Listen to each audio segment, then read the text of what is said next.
What's up, YouTube? This video is a little bit of a surprise even to me because this car got towed into me. It's the same car that I ended up putting the control arms and front CV shafts into. He's had a breakdown on the highway, and from what he explained, his wife was driving the car and she pulled out on the highway and it just started to break down power and flashing lights in the dash, and finally the car just stalled on the side of the road. So he got it towed to me yesterday, and I did check it out last night just to get an initial feeling of what was going on. So when I cranked it over, it sounded quite hollow, and when I say that, that means like I didn't really hear compression, but it did pop. So I decided, well, I'll scan it for codes because the light was on, and it had a P0340 for camshaft position sensor, not a common code for Subaru, but a relatively easy sensor to access. So I went about pulling the sensor out and inspecting it. Looked okay. The wiring to it was okay. It had a resistance value of 1 to 4 kilo ohms, and it was about 2. So I decided I would just take a good known sensor off one of my cars in the back and try it on the car. Didn't do anything for it. So the procedure for P0340 would actually have you chasing the wiring in the computer, but I just decided, well, it's only 3 bolts for that front timing cover, and so I popped it off for an inspection. Let's go have a look. So here's the car, and here is the timing belt. And if you look at this belt, it pretty much snapped.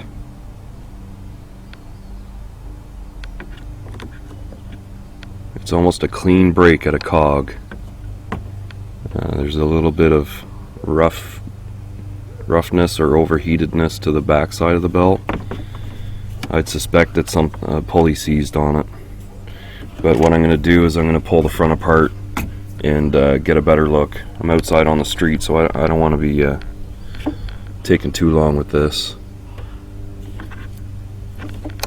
Some strange wear on the inside of the belt. And this belt's not very old. I don't know how many kilometers, but I actually did this job for him maybe 2 years ago. And they can't have a ton of mileage on it. So we're going to pull it apart in the front and see what we've had happen. So I went about taking the timing cover off, and I didn't really find any obvious problems. All the pulleys have play, and they've all blown out grease. And then I got to the tensioner, and it seemed to be a little bit weak, so I took it off, put it in my vise, and I would say that's what happened. The tensioner actually collapsed in this car. It's hard to believe, but I'm going to blame it on the brand of components that went in. I'm not talking a Gates or a Dayco belt set here. But yeah, when I put the tensioner in the vise, I just started winding it in, and it really didn't give me very much resistance at all. So yeah, I've got the belt on. I just put a used belt that I had sitting just for this type of occasion, and I actually have the tensioner from that WRX on there. Didn't want to recrank it with that old tensioner. So I'm going to fire it up, and we're going to find out what happens together.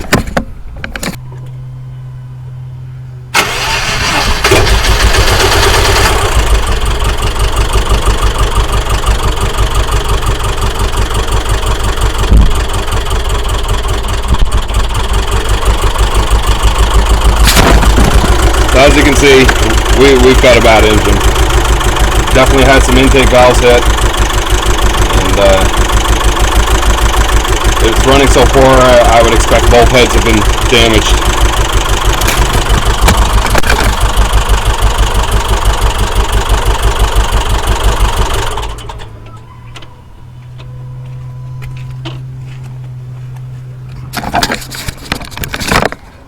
That's all she wrote.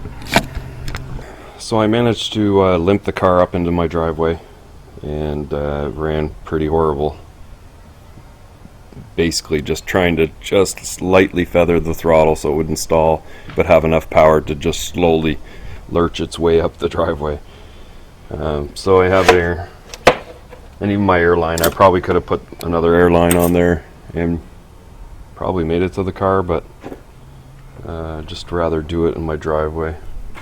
As you saw in the that little protege video, busting out the leak tester. So we're going to turn each cylinder to top dead center.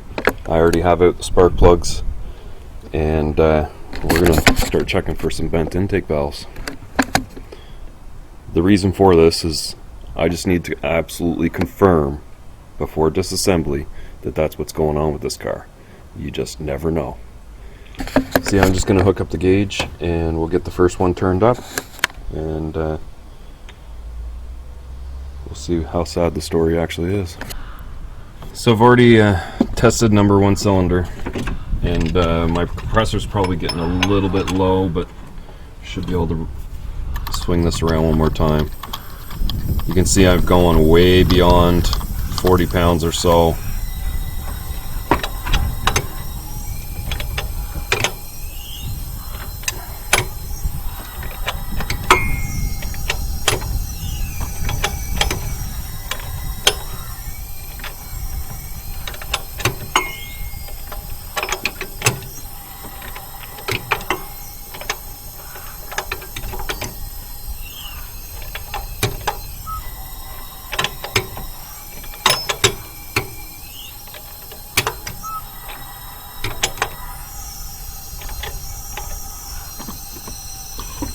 And that's where it should be. So you can see we got some serious leakage.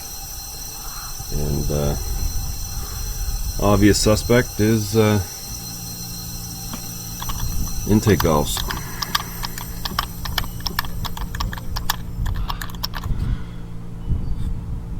So I will check the other side.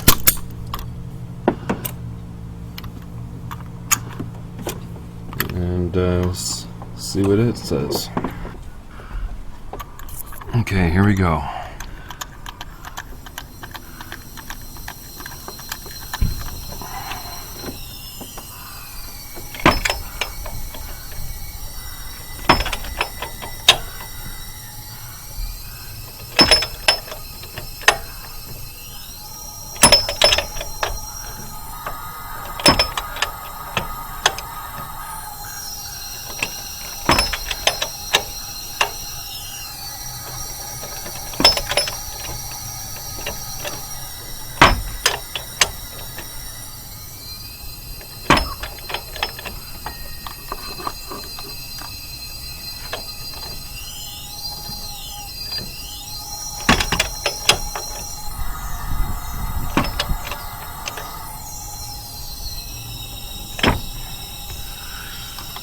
And I would say that one's done too.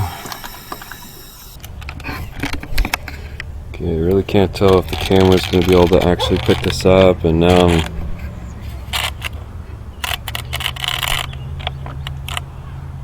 you see right there. Yeah, I don't know if the camera can actually see the screen of this thing, but up in that top left corner, it looks like a valve has touched the piston. So all the footage that you just saw of me checking the car out, that's pretty much from 2 weeks ago, and I'm about to dive into this job now. I was waiting for parts. Obviously I need a lot of parts to get this job done, and I was doing the 240, a lot of body dust and garbage in here, and just the place being filthy and unorganized. I needed to do a serious cleanup before I can get into a job like this. You don't want lots of dust in the air when you got an engine open. Even the cylinder heads being off of it, you just don't want dust floating into galleries, and it's just can cause unknown problems. So I've done all that. I've reasonably cleaned up the place, and most of the tools are put away. I've been able to bring the car in and I've got it up on stands now. So I'm ready to start tearing this thing apart, but because this is going to be such a big job, and obviously like a multi-part series, what I'm thinking of doing is a video on just removal, and then disassembly, reassembly, and reinstallation. So I'm going to cut this one here, make this part 1, and I'm getting started on number 2 right now, but you guys are going to have to wait for it until next time. So if you like this video, definitely give it a thumbs up. And if you haven't already, hit that subscribe button for me, and leave your questions and comments further down below. And I'll see you in the next